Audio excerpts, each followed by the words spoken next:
네, 오늘도 두 분의 전문가와 함께 주요 사건 사고 짚어보겠습니다. 곽대경 동국대 경찰 사법대학 교수 손정혜 변호사 나와 있습니다. 안녕하십니까? 네, 안녕하세요. 예. 자, 지난 2009년 경찰의 강경 진압으로 부상자가 100명 이상 발생한 쌍용차 사태의 아픔, 지금까지도 이어지고 있는데요. 당시 쌍용차 강제 진압 작전에 청와대 승인이 있었다, 이런 내용이 드러나면서 파장이 커지고 있습니다. 먼저 어제 진상조사위 발표 핵심 내용부터 들어보겠습니다. 당시 경찰청장과 주된 책임을 맡고 있는 지역 책임자인 경기지방경찰청장 사이에 의견의 대립이 있었고요.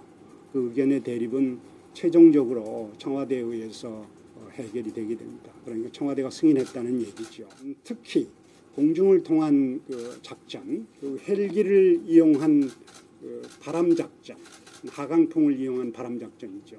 또 혼합 살수 이와 같은 것이 위법하고 나아가서 경찰 특공대가 다목적 발사기를 사용한 행위, 또 옥상에서 경찰 특공대가 노동자들을 제압하는 과정에서 일어난 과잉한 폭행 이와 같은 것이 위법하다고 저희들이 판단을 했습니다.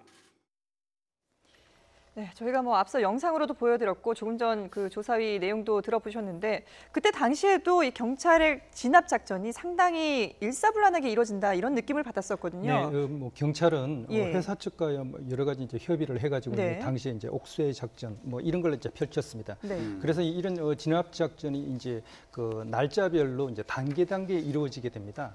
그래서 이제 7월 11일 같은 경우에 이제 공장 폐쇄가 이제 처음 이제 시작이 됐습니다. 예. 그러고 나서 이제 한 9일 정도 지난 7월 20일에 물과 이제 가스가 차단이 됐고요. 네.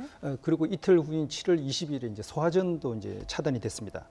그리고 또 열흘 후인 8월 2일에 이제 전기가 차단이 됐고요. 그 이후에 이제 음식물이라든지 의약품 이런 것들이 이제 반입되는 것이 이제 금지가 됐습니다. 예. 그리고 이제 당시 또 이제 야간에 이제 헬기가 이제 공중에 떠가지고 이제 서치라이트를 비추가하면서 상당히 이제 심리적으로 이제 압박을 한 걸로 그렇게 이제 파악이 되고 있습니다. 예. 그리고 이제 당시에 이제 진압용으로 사용됐던 그런 여러 가지 이제 수단 중에서 테이저 건하고 이제 다목적 발사기 그것도 이제 사용을 했었는데 네.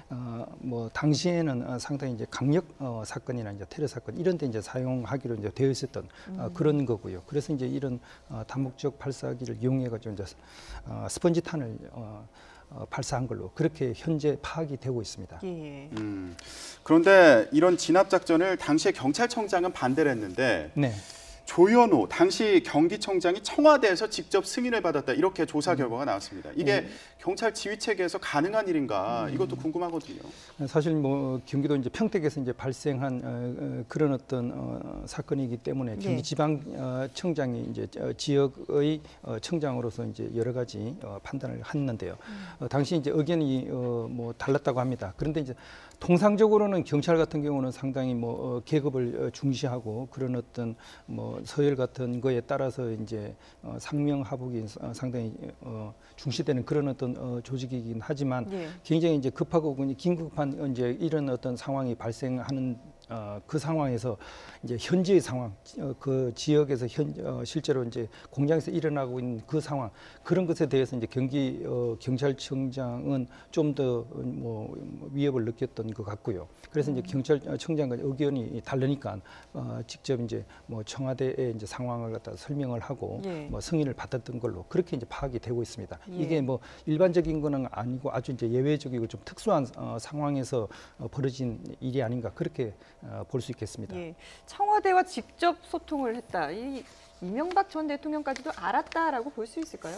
일단은 청와대 비서관을 통해서 승인을 받았다고 하니까 이렇게 그 중요한 안건에 대해서 대통령에게 보고되지 않지는 않았을까라고 충분히 추정할 수 있는 상황이고요. 그렇기 때문에 최종 책임자는 이명박 전 대통령이 져야 된다는 목소리도 지금 굉장히 많이 제기가 되고 있습니다. 예. 경찰청장이 노사협상의 여지가 여전히 남아있기 때문에 좀 지켜보자. 아직은 경찰이 무력으로 진압할 단계가 아니라고 판단을 했음에도 불구하고 지방경찰청장이 단독적인 회의, 거기에 청와대의 어떤 불법적인 지시나 이 불법적인 행동에 대한 무기행위로 이렇게 강력 진압이 일어났고 말하자면 공권력에 대한 심각한 남용이 있었던 것이고 어떤 국가의 폭력 행위가 자행된 것인데 MB 측에서 이것을 알고 있었는지 여부는 반드시 확인이 돼야 될 것으로 보이고요. 네네. 지금 청와대에서 승인이 있었다는 진술이 확보되어 있는 상황이기 때문에 정권 차원에서 이 문제에 대해서 사실은 깊은 사과 또는 용서를 구하는 메시지가 전달이 돼야 되는 상황입니다. 변호사님, 이번에 진상조사위원회가 조사하는 과정에서 이명박 전 대통령을 직접 조사하지는 못했다고 하는데 그렇다면 뭐 그런 책임 부분을 명확히 확인하기 위해서 앞으로 추가 조사나 이런 것들이 진행될 수 있는 상황인가요? 현재로서는 이명박 전 대통령이 구치소에 수감되어 있어서 직접 조사가 좀 어려운 측면도 있고요. 네. 두 번째로는 더 근본적으로 이 모든 것, 국가의 이런 강제 진압 행위, 말하자면 뭐 그 대테러범 활동을 하는데 활용돼야 될 체류탄이 쓰이고 헬기로 어떻게 하고 다목적 발사기로 쏘고 이런 모든 행동이 위법한 공권력 행사라고 지금 조사위원회가 조사를 했는데 네. 이게 만약에 범죄로 처벌한다라고 한다면 경찰관 직무집행법이 위반되고요. 직권남용죄가 적용될 수 있고 폭력행위 등 처벌에 관한 법률에 따라서 형사처벌할 수도 있는데 공소시효가 도과된 문제가 있습니다. 이게 2009년도의 일이라고 하면 벌써 9년 전의 일을 지금 조사를 한 거기 때문에 네. 5년, 7년의 공소시효가 지난 범죄에 대해서는 공소시효 만료로 수사하기가 좀 어려운 측면들이 있고요.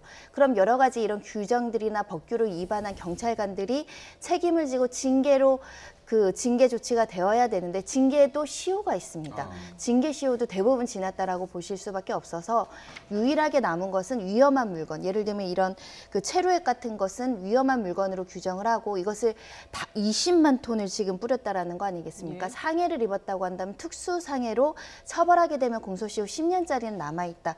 이런 상황이기 때문에 형사 처벌이나 징계는 조금 어려운 점들이 굉장히 많습니다. 다만 진실을 확인하기 위한 조사를 계속 이행을 해서 최종 책임자가 누구고 국가가 과거에 어떤 오류를 범하고 시민들 특히 노조원들한테 어떻게 무자비한 폭력을 행사했는지는 명확하게 진실로 확인될 필요성이 있기 때문에 네. 이 경찰의 조사위원회 조사 결과를 기초로 해서 조금 더 광범위한 조사가 이루어질 필요성이 있고 실제로 과거에 피해를 입었던 노조원들 2009년부터 쌍용차 노조원들 30명이 목숨을 극단적인 선택을 하면서 여러 가지 사실 다친 사람도 많고요. 그렇죠. 사회적으로 굉장히 여러 가지 문제를 야기를 했는데 이 부분에 대한 잘잘못을 제대로 가리기 위해서라도 조금 더 면밀한 조사가 더 시행될 필요는 있다고 생각이 듭니다. 예, 추가 조사가 상당히 이제 필요한 부분인데, 근데 이 과잉 진압도 과잉 진압이지만 댓글 작업을 통해서 경찰들이 이 노조가 불법 활동을 하고 있다 이런 여론전을 펼쳤다고 하는데 경찰이 댓글 작업을 벌였다. 이것도 이해가 안 거거든요. 예, 당시에 이제 이런 강경 진압을 하기 위해서는 국민들의 여론이 반드시 이제 진압을 하는 것이 필요하다는 이런 쪽으로 좀 돌아서는 게 필요하다 이렇게 이제 판단을 한 것 같습니다. 예. 그래서 이제 뭐 안양역이라든지 수원역 이런 곳에서 이제 사진전을 벌입니다. 그래서 이제 쌍용 자동차에서 농성하고 난 사람들이 어떠한 폭력적인 무기를 사용하고 있는지 그런 예. 것은 이제 사진과 이제 홍보전을 했었고요. 그런 게 이제 오프라인 상에서 이제 벌어진 그런 활동이라고 한다면 이제 온라인 상에서는 이제 7월 2일입니다. 경찰관 50명으로 이제 경찰청장 지시에 따라서 이제 온라인 대응팀을 이제 만들어 가지고 예. 쌍용차 이제 인터넷 대응팀 여기서 이제 인터넷 기사라든지 동영상 이거에 대해서 이제 댓글을 다는 예. 이제 그런 이제 활동을 한 걸로 이제 파악이 되는데 뭐 당시로서는 이게 상당히 뭐 이런 걸 갖다 경찰이 이제 할 수 있냐 그런 어떤 내부적인 뭐 의견도 있고 그런 예. 어떤 지적도 있었습니다만 경기 경찰청에서는 그게 이제 필요하다고 판단을 해가지고 진행을 한 걸로 그렇게 파악이 되고 있습니다. 이게 법적으로는 전혀 문제가 없는 겁니까? 그냥 단순한 여론전으로 봐야 되는 건가요? 이게 뭐 그 당시에 뭐 법적으로 이제 뭐 문제가 되는 거 그걸 갖다 그렇게 이제 깊이 따지고 그러지는 않은 것 같아요. 지금 현재의 이제 시점에서 보면 이제 문제 네네네. 분명히 되지만 그 당시에는 여론전을 수행하기 위한 새로운 뭐 수단이나 방법 뭐 이런 걸로 이제 당시에는 파악이 된 것 같습니다. 예. 어제 이런 조사 결과가 나오자 쌍용차 노조는 쏟아지는 비 속에서 경찰과 정부의 사과와 책임자 처벌을 촉구했습니다. 어제 모습 영상으로 보고 오겠습니다. 저의 귀를 잘랐던 온몸에 피멍을 들게 했던 당사자들은 아무도 처벌을 받지 않은 것 같습니다. 처벌해 주십시오. 이제는 분명해졌습니다. 그 책임도 분명해졌습니다. 진상이 밝혀졌다 그러면 거기에 따른 결과가 반드시 있어야 될 것 같습니다. 이렇게 해서 손해배상 처리되고 공장에 복직한들 이 무거운 이 그동안의 고통은 죽을 때까지 잊을 수 없고 그 처참하게 쓰러진 동지들 잊을 수도 없습니다. 네, 쌍용차 해고 노동자들이 어제 조사 결과가 나오면서 다시 모였습니다. 그리고 책임자 처벌을 요구를 했는데 뭐 국정조사나 특별법을 통해서 다시 조사를 하고 처벌을 하게 해달라 이렇게 주장을 하고 있습니다. 어떻게 보시나요? 가능성이 있을까요? 특별법은 이제 소급표를 적용해야지만 형사처벌을 할 수 있는 부분이 있기 때문에 쉽지 않은 그 입법 과정이라고도 보입니다. 예. 다만 지금 쌍용차 노조원들이 이야기하는 것은 9년 전에 그런 무자비한 어떤 진압 행위로 인해서 노조원들도 피해가 많았거든요. 부상을 입기도 하고요. 재산적 손해도 있고 그에 더불어서 경찰이 가압류나 손해배상을 억대, 수십억 대를 제기하면서 많은 어려움을 겪기도 하고 그 과정에서 또 스스로 극단적인 선택을 하던가 가정이 굉장히 어려워지는 상황들을 많이 목도를 했는데 네. 노조원들의 피해는 소송으로 제기해서 손해배상을 구하지는 못했습니다. 반면에 국가는 또 노조원들한테 손해배상 청구를 하고 여러 가지 형사조치를 이행하기도 했었거든요. 예. 그렇기 때문에 지금 일부라도 위법한 사실이 확인됐으면 철저히 조사해서 처벌해달라는 목소리고요. 다만 아까 말씀드린 것처럼 시간에 도과하고 실제로 책임자를 색출하는 것.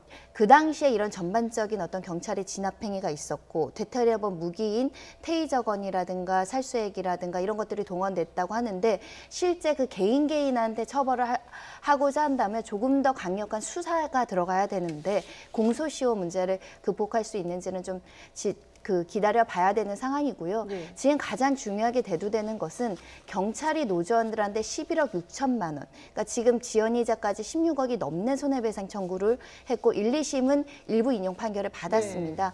말하자면 이 노조원들이 서로 무력으로 대치하는 이 상황에서 헬기나 이런 것들에 대한 피해를 입었고 경찰이 부상 피해를 입은 부분에 대해서 손해배상 청구를 했는데 국가가 일부 법원에서 인용을 해줬고요. 그걸 이제 노조원들이 배상 책임을 져야 할 수도 있는 겁니다. 대법원에서 확정 판결이 나면. 네. 그런데 지금 새롭게 등장한 것은 1, 2심에서 인정되지 않았던 헬기를 동원해서 이런 살수액을 혼합해서 살수한 행위. 이거는 1, 2심에서 인정을 하지 않았던 부분인데 진상조사회가 이런 사실이 있었고 위법하고 이런 행위에 대해서 지금 조사 결과가 나온 상황이거든요. 네.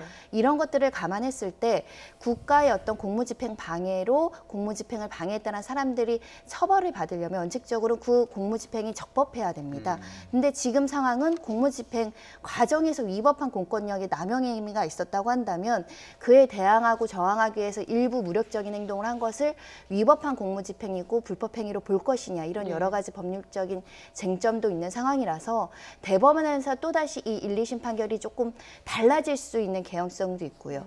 다만 조사위원회는 그런 가능성과 상관없이 국가가 먼저 잘못을 했기 때문에 또는 국가가 먼저 잘못은 하지 않더라도 국가는 적법하게 공권력을 행사해야 되는데 그렇지 않았다고 그 결론을 내리면서 지금 제기한 손해배상 청구는 취하할 것을 권고한 상황입니다. 예. 그런데 그 일부에서는 이 경찰에서 만약에 이걸 소송을 취하하게 되면 배임이 걸려 있게 돼서 좀 곤란할 것이다 이런 전망도 있더라고요. 배임행위라는 거 이제 잘못된 의사결정, 잘못된 행위로 국가에 손실을 입히는 건데 네. 지금 2심 판결까지 11억, 16억을 받을 수 있는 국가의 어떤 판결을 갖고 있는데 이것을 스스로 포기하는 건 국가의 손실로 야기될 수 있기 때문에 네. 쉽지 않은 부분입니다. 이 부분은 누가 결정하기 어려운 측면들이 있을 수 있고요. 결국은 대법원에서 지금까지 나타난 새로운 증거나 여러 가지 정황들을 토대로 다시 판단을 해야 되는 것이 아닐까라는 생각도 들고 사실 경찰에서도 이 당시에 의사결정을 한 사람은 지금 경찰 조직 내에 없죠. 예. 그럼 새로운 그 의사결정권자가 과거의 잘못을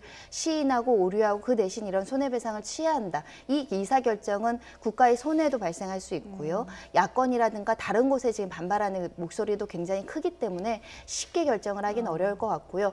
국민들에 대한 사회적 공감대가 먼저 형성이 돼야 됩니다. 일부 국가가 손해본다고 하더라도 국가의 과거의 어떤 오류나 잘못된 공권력으로 피해받은 사람에게 오히려 손해배상을 받는 것이 부정의하다. 이런 목소리가 크다고 한다면 배임의 문제는 적지 않을까 생각이 듭니다. 예. 네. 앞으로의 진행 과정도 중요해 보이네요. 네. 예.